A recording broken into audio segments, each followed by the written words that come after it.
মনে করেন যখন পানির দরকার ফারাক্কা এখন পানি দেয় না, আর এখন পানি আপনার মানুষের কষ্ট, বাড়িঘর ভাঙে নিচু চলে গেছে নিচু জায়গায়, আর ফারাক্কা ছেড়ি টেড়ি দিয়ে আরও কষ্ট দিচ্ছে।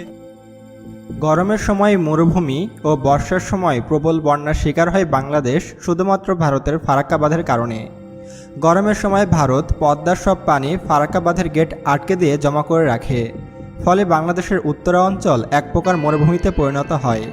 আর বর্ষার সময় ভারত ফারাক্কার সবগুলো গেট খুলে দেয়, এর ফলে বাংলাদেশে ভয়াবহ বন্যার শিকার হয়। বাংলাদেশ ও ভারত সম্পর্কের বহুল আলোচিত ও সমালোচিত বিষয় এই ফারাক্কা বাঁধ। সায়েন্স বিডির এই ভিডিওটিতে আমরা জানাবো বাংলাদেশের অভিশাপ স্বরূপ এই ফারাক্কা বাঁধ সম্পর্কে। ভিডিওটির 1 সেকেন্ডও মিস করবেন না, দেখতে থাকুন শেষ পর্যন্ত। চলুন শুরু করা যাক। এই একটি নদী ভারত অংশে গঙ্গা ও বাংলাদেশ অংশে পদ্মা নামে পরিচিত। যখন ফারাক্কা বাঁধ নির্মাণ করার কথা ভাবা হচ্ছিল, তখন দুই দেশের নদী বিশেষজ্ঞরা এর বিরোধিতা করে বলেন, গঙ্গা বা পদ্মার মতো এত বিশাল নদীতে বাঁধ দেওয়া উচিত হবে না, এতে প্রকৃতির বিশাল ক্ষতি হতে পারে এবং আরও বেশি বন্যার সৃষ্টি হতে পারে। কিন্তু কারো কথা না শুনেই ভারত সরকার গঙ্গার উপরে ফারাক্কা বাঁধ নির্মাণ শুরু করে দেয়। এই ফারাক্কা বাঁধের কারণে বাংলাদেশ অংশের পদ্মা পরিণত হয়েছে একখণ্ড মরুভূমিতে। সেই সাথে পদ্মার আরও 49টি শাখা নদী সম্পূর্ণ বিলীন হয়ে গিয়েছে। বর্ষার সময় বাংলাদেশের 16টি জেলাতে প্রবল বন্যার সৃষ্টি হয়। এই ফারাক্কা বাঁধের কারণে যে শুধু বাংলাদেশই ক্ষতিগ্রস্ত হচ্ছে তা নয়, ভারতের পশ্চিমবঙ্গ ও উড়িষ্যার ব্যাপক ক্ষতিসাধন হচ্ছে। ভারতের অনেক অংশে দেখা দিচ্ছে তীব্র বন্যা।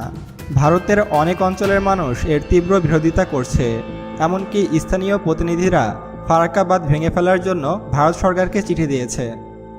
ফারাক্কা যে শুধু একটি বাঁধ তা নয়, এটি সড়ক ও রেল যোগাযোগ পথ হিসাবে ব্যবহার করা হয়ে থাকে। এই বাঁধটিতে মোট 109টি গেট রয়েছে। ফারাক্কা সুপার তাপবিদ্যুৎ কেন্দ্রের জল এই ফারাক্কা বাঁধ থেকে নেওয়া হয়। আপনি জেনে রাখুন, জল পরিমাপের একক হল কিউবিক ফিট পার সেকেন্ড, যাকে সংক্ষেপে বলা হয় কিউসিক। এই ফারাক্কা বাঁধ নিয়ে 1974 সালে ভারতের সাথে বাংলাদেশের একটি চুক্তি হয়, যে চুক্তিতে ভারত ও বাংলাদেশ উভয়ই সই করে। সে চুক্তি অনুযায়ী যদি নদীতে 70,000 কিউসিক জল থাকে, তাহলে উভয় দেশ পাবে 35,000 কিউসিক করে, মানে অর্ধেক অর্ধেক। কিন্তু ভারত এই চুক্তি ভঙ্গ করে স্বার্থপরের মতো গ্রীষ্মকালে সব পানি আটকে রেখে দেয়, ফলে বাংলাদেশের অধিকাংশ অঞ্চল মরুভূমিতে পরিণত হচ্ছে। আর বর্ষার সময় ভারত ফারাক্কার সবগুলো গেট খুলে দেয়, ফলে বাংলাদেশের অনেক অঞ্চল পানির নিচে তলিয়ে যায়। এই ফারাক্কা বাঁধ তৈরির পর থেকে গত 4 দশকে গঙ্গা তার নাব্যতা হারিয়েছে অনেক। বর্তমানে ফারাক্কা বাঁধ শুধু যে বাংলাদেশের ক্ষতি করছে তা নয়, ভারতের বিহার, উড়িষ্যা প্রদেশে ব্যাপকভাবে ক্ষতিগ্রস্ত করছে। গঙ্গায় বাঁধ তৈরির ফলে বাংলাদেশ অংশে প্রচুর পরিমাণে পলি জমা হচ্ছে, ফলে বর্ষার সময় জল ঠিকমতো আসতে না পারায় ভারতের উত্তর অঞ্চলে ও বিহারে ভয়ানক বন্যার সৃষ্টি করছে। বর্ষার সময় ফারাক্কা বাঁধের ফলে শুধু বিহারেরই 20 লক্ষ মানুষ হুমকির মুখে পড়ে। এই ফারাক্কা বাঁধের কারণে একসময় রাজত্ব করে বেড়ানো পদ্মা পরিণত হচ্ছে এক মৃত নদীতে। এই ফারাক্কার কারণে হয়তো এপারের সবুজ শ্যামল বাংলা মরুভূমিতে পরিণত হবে। গ্রীষ্ম মৌসুমে বাংলাদেশে পানি আসতে না দেওয়ায় বাংলাদেশের কৃষিখাত আজ হুমকির মুখে।